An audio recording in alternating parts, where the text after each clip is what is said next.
अपने मन ଯିବ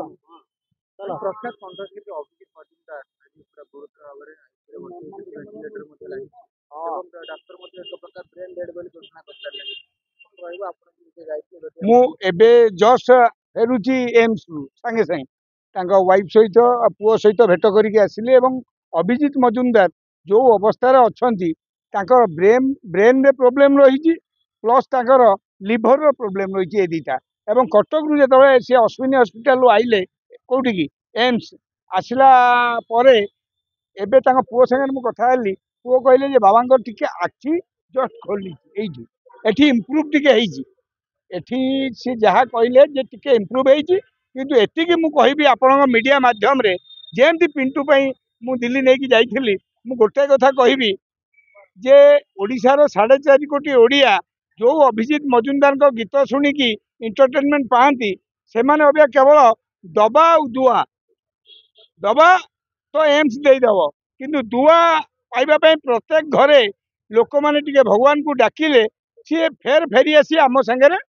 ଫେର କାମ କରିବେ ଏବଂ ଭଲରେ ରହିବେ କିନ୍ତୁ ଏବେ ଅବସ୍ଥା ବହୁତ ଗୁରୁତର ଅଛି ମୁଁ ଏବେ ଜଷ୍ଟ ଫେରିଲି ମୁଁ କୁମାର ଆମେ ସବୁ ଯାଇଥିଲୁ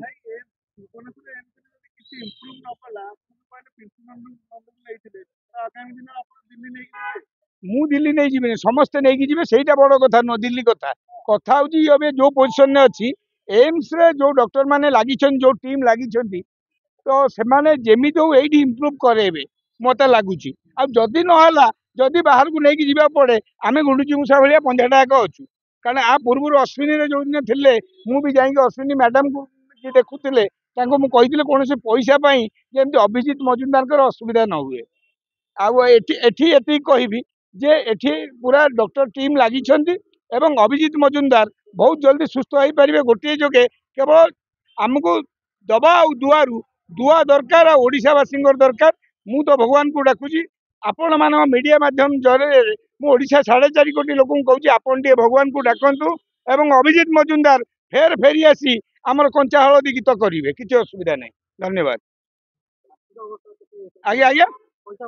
ପଇସା ଅସୁବିଧା କିଛି ନାହିଁ ତାଙ୍କ ଅଭିଜିତ ମଜୁମଦାରଙ୍କର କୌଣସି ପଇସା ଅସୁବିଧା ନାହିଁ ଆଉ ଏମ୍ସ ଆସିଲା ପରେ ବହୁତ ପଇସା ବି ଆବଶ୍ୟକ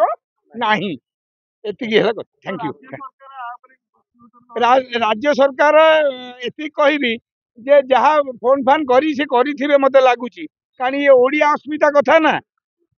ଗୋଟେ କଳାକାର ପାଇଁ ସବୁବେଳେ ସରକାର ଯୋଉ ସରକାର ଥାଉ ସେ ଆସନ୍ତି କିନ୍ତୁ ରାଜ୍ୟ ସରକାର ଏଇଠି କ'ଣ ସୂର୍ଯ୍ୟବଂଶୀ ସୁରଜ ସଂସ୍କୃତି ବିଭାଗ ଯିଏ ଅଛନ୍ତି ମୁଁ ଏତିକି କହିବି ଆପଣ ଟିକେ ନିଜେ ଯାଇ ତଦାରଖ କରନ୍ତୁ କାରଣ ଆପଣ ଟିକେ କହିଦେଲେ ଭଲ ହବ ନହେଲେ ଫୋନ୍ ଟିକେ କଲେ ଭଲ ହବ ଏଠି ସୂର୍ଯ୍ୟବଂଶୀ ସୁରଜକୁ ମୁଁ ଜଣାଉଛି ଧନ୍ୟବାଦ ଚାଲ ଏତିକି ନେଇ